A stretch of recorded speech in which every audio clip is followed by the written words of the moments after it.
নমস্কার বন্ধুরা, ঝুমাস কিচেনে তোমাদের সবাইকে স্বাগত। আশা করি বন্ধুরা তোমরা প্রত্যেকেই ভালো আছো এবং সুস্থ আছো। আজকে আমি তোমাদের সাথে রেসিপি শেয়ার করব চুষির পায়েস। এবার দেখো কি করে করলাম, এটা তোমরা দেখতে থাকো। এবার দেখো তোমরা কেউ কেউ এটা করেছো নাকি আমাকে কমেন্টে অবশ্যই জানিও। দেখো আমি এইভাবে করেছি, এই চুষিগুলোকে বানিয়ে নিয়েছি। এবার একদম ছোট ছোট দেখো জিরের মতন, দেখো কতটা ছোট আর সরু। এবার এটা আমি বানিয়ে এবার কৌটোর মধ্যে ভরে রেখেছিলাম। এটা দিয়ে আমি পায়েসটা করব, আর তোমাদেরকে তার আগে আমি একটু বানিয়ে দেখিয়ে দেব। এবার দেখো এটা চেলে নিচ্ছি, একটু ময়দা ছিটিয়ে যেহেতু করা হয় সেই জন্য একটু ময়দা লেগে থাকে। আর এই ময়দাটা যদি থাকে তাহলে দেখবে ওই ঘিগুলো কিন্তু কালো হয়ে যাবে। ঘিতে ভাজতে হবে, তখন ঘির মধ্যে কালো কালো হয়ে যাবে, সেই জন্য একটু চেলে নিলে ভালো হবে। এবার দেখো একটা থালায় একটুখানি ময়দা নিলাম, আর একটু জল দিয়ে আমরা রুটির ডো যেমন করি সেরকমভাবে একটা ডো করব।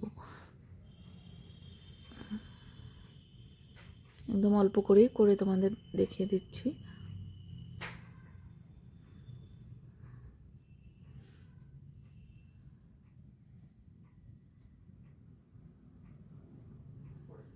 একটু নরম করে একটু হাত দিয়ে ভালো করে ডলে নিয়ে করলে এটা ভালো মতন বানানো যাবে।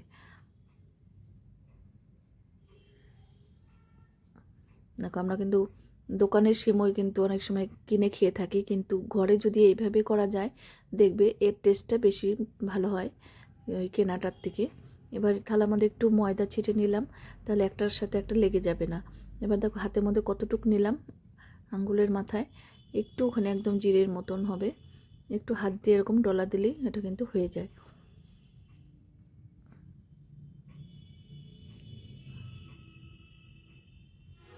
দেখো একটু একটু নিয়ে ডলা দিলেই কিন্তু এটা হয়ে যাবে। এইভাবে সবগুলো আমি বানিয়ে নেব।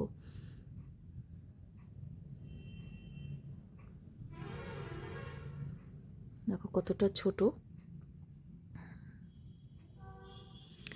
এইভাবে কিন্তু আমি সবগুলো বানিয়ে নিয়েছিলাম।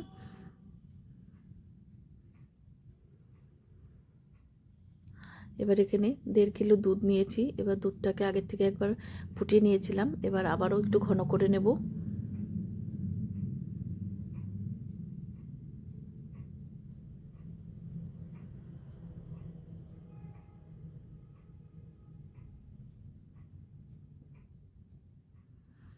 এবার দুধটা কিন্তু আর একটা ওভেনে বসিয়ে দিলাম, পাশের ওভেনে, তাহলে দুধটা ঘন হবে আর পায়েসটাও কিন্তু টেস্টি হবে।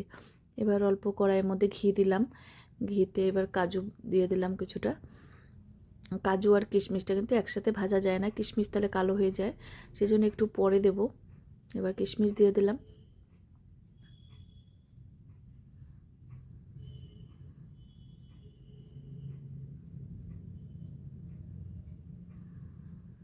আর এই চুষিটা তোমরা একবার হলেও হাতে এভাবে বানিয়ে ট্রাই করো, দেখবে খুবই সুন্দর একটা রেসিপি। এবার দেখো এটা ভাজা হয়ে গেছে, তুলে নিলাম। আরও 2 চামচের মতন ঘি দেব, ওই চুষিটাকে ভেজে নেব। ঘিতে ভাজলে বেশি টেস্ট হয়। তোমরা যদি ঘিতে নাও ভাজতে চাও তাহলে রিফাইন তেলেও ভেজে নিতে পারো, কিন্তু ঘিতেই ভাজার চেষ্টা করবে, টেস্টটা খুবই ভালো হবে। এবার দেখো ওটা চুষিটা দিয়ে দিলাম। এবার গ্যাসের ফ্লেমটা কিন্তু বাড়ানো যাবে না, তাহলে কিন্তু খুব তাড়াতাড়ি কালো হয়ে যাবে, পুড়ে যাবে। এবার গ্যাসের ফ্লেম মিডিয়ামে রেখে এটা ভেজে নেব। এবার পাশে দেখো এখানে দুধটা কিন্তু আমি আর একটু ঘন করে নিচ্ছি। এবার দেখো ভাজা হয়ে গেলে কিন্তু ঘিটা ছেড়ে দিয়েছে এই চুষিগুলোর থেকে। এবার একটু লাল লাল করে ভেজে নিলে দেখবে বেশি খেতে ভালো লাগে।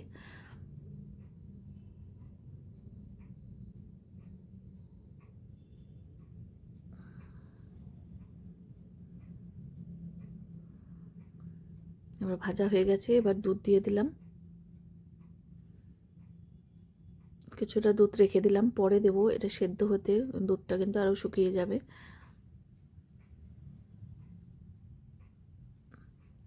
এবার খেজুরি গুড় দিলাম, আমি কেটে দিইনি, এবার গরমেই গলে যাবে গুড়। এবার আরও কিছুটা দুধ দিলাম।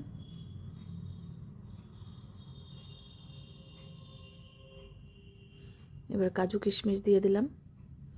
তোমরা যদি সুন্দর সুন্দর রেসিপি পেতে চাও আমার ইউটিউব চ্যানেলটি অবশ্যই সাবস্ক্রাইব করে রেখো। আর যদি ফেসবুক থেকে দেখো পেজটিকে ফলো করো, তাহলে আমি যখনই যা নিত্য নতুন ভিডিও আপলোড করব নোটিফিকেশন তোমাদের কাছে সঙ্গে সঙ্গেই পৌঁছে যাবে।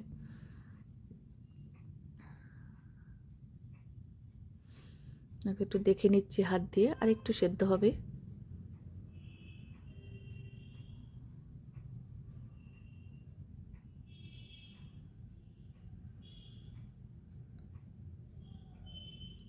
আমি ভালো করে দেখে নিলাম কীরকম সেদ্ধ হয়েছে দুবার করে।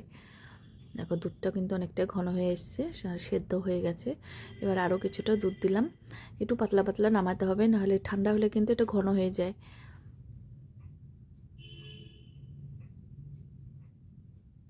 এবার একটু মিষ্টিটা কম ছিল, যেহেতু দুধটা আরও দিলাম সেই জন্য একটু মিষ্টি কম ছিল। এবার আর একটু গুড় দিয়ে দিলাম।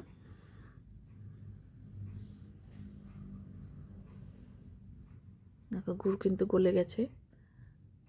দেখো পায়েস কিন্তু একদম হয়ে গেছে। এরকম অবস্থায় নামাতে হবে, ঠান্ডা হলে আর একটু জমে যাবে। এবার একটা কাচের পাত্রে আমি এটা সার্ভ করে দিলাম।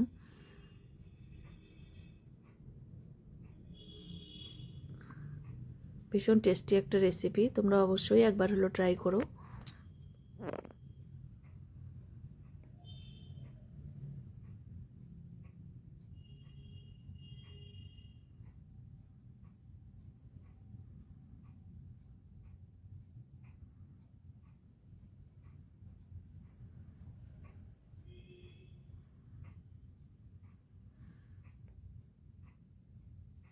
আজকে তাহলে আমি এখানেই রাখছি, এরপরের দিন আবার হাজির হয়ে যাব।